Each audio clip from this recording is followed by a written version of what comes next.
Hello, நமஸ்காரம். இன்றைக்கி மடிப்பாக்கம் சுந்தரி ma'am கிச்சனில் ஒரு ராகி இட்லி எப்படி பண்ணுறது அப்படிங்கிறத தான் பார்க்க போகிறோம். இந்த ராகி இட்லி டயபெட்டிக் உள்ளவாளுக்கு ரொம்ப நல்லது, சுகரை கண்ட்ரோல் பண்ணும்.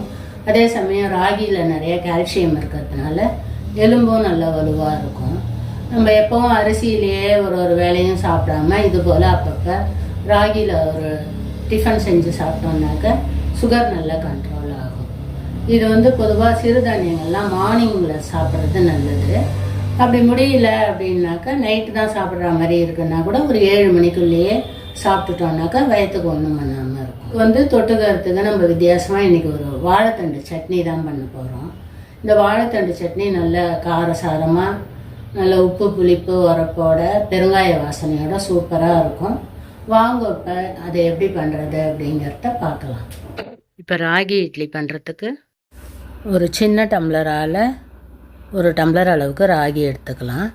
அது நல்லா அலசிட்டு ஒரு 5லேருந்து 6 மணி நேரத்துக்கு தண்ணியை விட்டு ஊற வச்சுக்கலாம். கேழ்வரகு அந்த டம்ளர்லேயே ஒரு 1/4 டம்ளர் அளவுக்கு இட்லி அரிசியும் போட்டு அதோடு சேர்த்து ஊற வச்சுக்கலாம். தட்டை போட்டு மூடி வச்சுட்டு ஒரு 4லேருந்து 5 மணி நேரம் ஊறட்டும். இப்போ ராகி அளந்த டம்ளர்லேயே ஒரு 1/4 டம்ளர் அளவுக்கு உளுந்து எடுத்துக்கலாம்.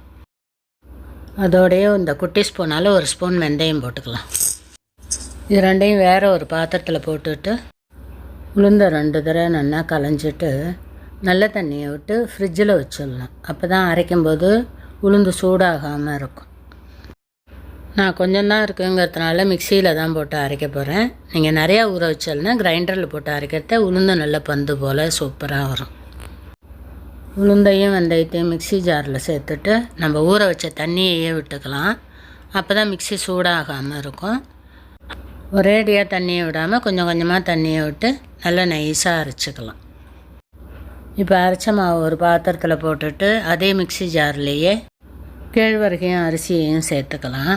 கேழ்வரகில் சின்ன சின்ன பொடி பொடி கல் மணலாக இருக்கும். அதனால் இது போல் அரைக்க முடிஞ்சால் அரைச்சிக்கோங்க. இது போல் அரைக்க தெரியலன்னா கூட இப்படி செய்யலாம். இது போல் தண்ணியை விட்டுட்டு கூட கையில் இருத்துண்டே இருந்தோம்னாக்கா ஓரத்தில் அடியில் தங்கினடும் கல் மண்ணெல்லாம்.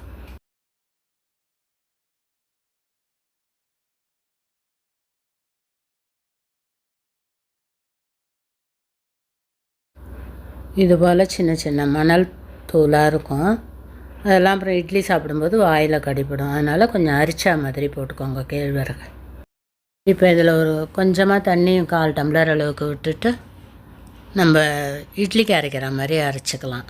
அந்த அளவுக்கு ரொம்ப அரிசி அரைக்கிற மாதிரி குறன்னு இல்லாமல் கொஞ்சம் வழவழன்னு அரைச்சிக்கணும். ஏன்னா இது ராகிங்கிறதுனால ரொம்ப குறன்னு அரைச்சோன்னா முழுசாக இருக்கும். அதனால் இட்லி டேஸ்ட் இருக்காது. அதனால் கொஞ்சம் நைஸாகவே அரைச்சிக்கலாம். அரைச்ச மாவை அந்த உளுத்த மாவோடையே போட்டுட்டு இதுக்கு தேவையான அளவு உப்பை போட்டு நல்லா கையால் கரைச்சி வச்சிடலாம். இது ஒரு 8 மணி நேரத்துக்கு நல்லா புளிக்கட்டும்.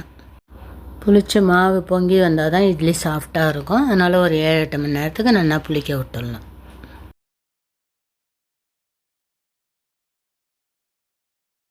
இப்போ இந்த இட்லிக்கு தொட்டுக்கிறதுக்கு வாழைத்தண்டு சட்னி தான் பண்ண போகிறேன். அது எப்படி பண்ணுறதுங்கிறத பார்க்கலாம். இப்போ ஸ்டவ் ஆன் பண்ணிவிட்டு வானலில் ஒரு 1/2 ஸ்பூன் அளவுக்கு எண்ணெய் விட்டுக்கலாம்.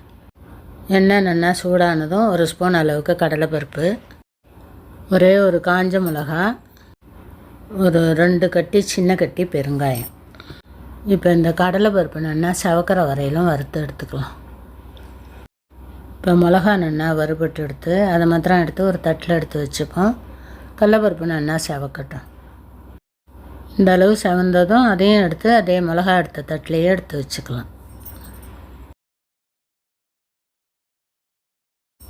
இப்போ இந்த வானலில் இருக்கிற எண்ணெயிலேயே நம்ம வாழைத்தண்டை ஒரு 4-5 பீஸை ரவுண்டாக கட் பண்ணிவிட்டு நார் எடுத்துகிட்டு குட்டி குட்டியாக கட் பண்ணி இந்த எண்ணெயிலேயே போட்டு வதக்கிக்கலாம். அடுப்பை சிம்மில் வச்சுட்டு ஒரு நிமிஷத்துக்கு வதக்கிட்டு அதில் ஒரு 1/4 டம்ளர் அளவுக்கு தண்ணியை விட்டு அந்த தண்ணி வத்துற வரையிலும் வேக விட்டுக்கலாம் வாழைத்தண்டை. இப்போ நம்ம விட்ட தண்ணி எல்லாம் சுண்டி எடுத்து வாழைத்தண்டும் நல்லா வெந்துடுத்து கரண்டியால் கட் பண்ணினோன்னாக்கா ஈஸியாக கட் ஆகுது. ரொம்ப வேகணும்னு இல்லை, பச்சையாக அரைக்கிறதே கொஞ்சம் ஒரு மாதிரி கருக்குன்னு இருக்கும். அதுக்காக கொஞ்சம் லைட்டாக வேக விட்டுக்கலாம், அவ்வளோதான். இப்போ நம்ம வறுத்து வச்சுருக்கிற கடலை பருப்பெல்லாம் மிக்ஸி ஜாரில் சேர்த்துட்டு சின்ன பீஸ் இஞ்சி போட்டுக்கலாம், அப்போ தான் வாசனையாக இருக்கும்.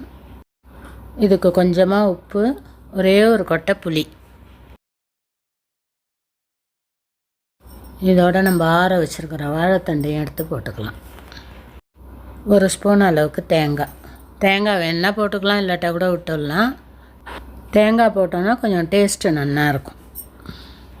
எல்லாத்தையும் போட்டுட்டு நல்லா இந்த அளவுக்கு நைஸாக அரைச்சிக்கலாம்.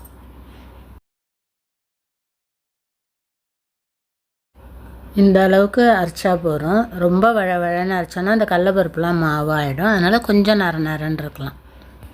இப்போ இந்த சட்னிக்கு கொஞ்சம் தேங்காய் எண்ணெயில் தாளித்து கொட்டினோன்னா நல்லாயிருக்கும். ஒரு 1/4 ஸ்பூன் அளவுக்கு தேங்காய் எண்ணெய் விட்டுருக்கேன். 1/4 ஸ்பூன் கடுகு போட்டுட்டு, கடுகு நல்லா வெடித்ததும் 1/4 ஸ்பூன் உளுத்தம்பருப்பை போட்டுட்டு, உளுத்தம்பருப்பு நல்லா செவந்ததும் எடுத்து சட்னியில் போட்டுடலாம்.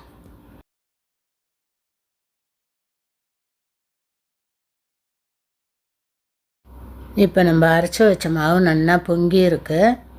8 மணி நேரம் ஆகிடுத்து தாராளமாக. காலம்பரே அரைச்சேன், ராத்திரி வாக்கிறதுக்கு ரெடியாக இருந்தது. இப்போ இட்லி தட்டில் ஒரே ஒரு ட்ராப் நல்லெண்ணெயை விட்டுட்டு அதே எண்ணெயை எடுத்து 4 குழியிலையும் தடவிக்கலாம்.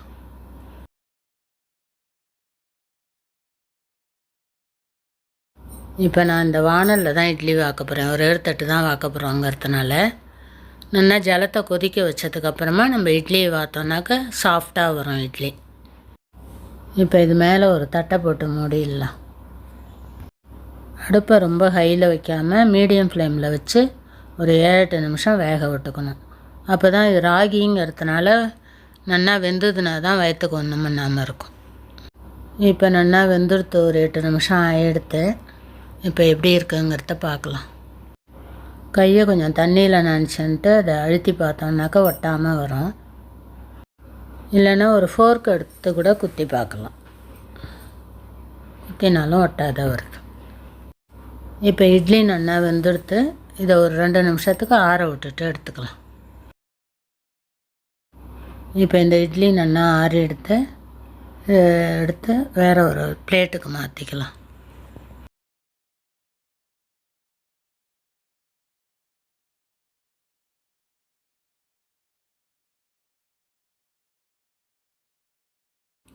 இப்போ இந்த ராகி இட்லி நல்லா சாஃப்டாக சூப்பராக வந்திருக்கு. இந்த டயபெட்டிக் உள்ளவா இதை நைட்டு டின்னருக்கு எடுத்துக்கிறது சுகர் அவ்வளோவா ஏறாமல் இருக்கும். சிறுதானியம் தான் அடிக்கடி சாப்பிட்ணும் அப்படின்னு சொல்கிறாங்க. அதனால் வாரத்தில் ஒரு நாள் இது போல் ராகி இட்லி செஞ்சு சாப்பிட்றது சுகர் கண்ட்ரோல் ஆகும். அதுக்கு தொட்டுக்க நார்ச்சத்து உள்ள வாழைத்தண்டு சட்னி. நல்லா சாஃப்டாக இருக்குது இட்லி.